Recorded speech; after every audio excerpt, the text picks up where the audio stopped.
Hello everyone, today we'll talk about the solution to the problem delete nodes from linked list present in array. This is a straightforward problem, assuming that you know how to delete a single node from a linked list, because we're given an array.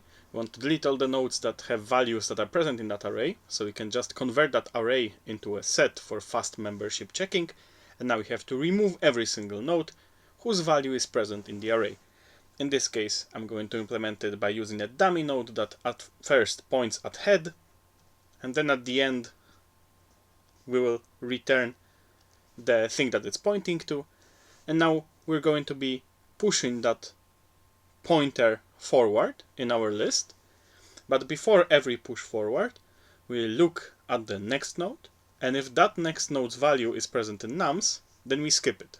So instead of it being the next node, its next node is our next node. And after this runs its course, we can now step forward in our linked list. And after that, we're going to run out of the nodes in the linked list. We're going to run out the end. And now we have to return the next of our dummy.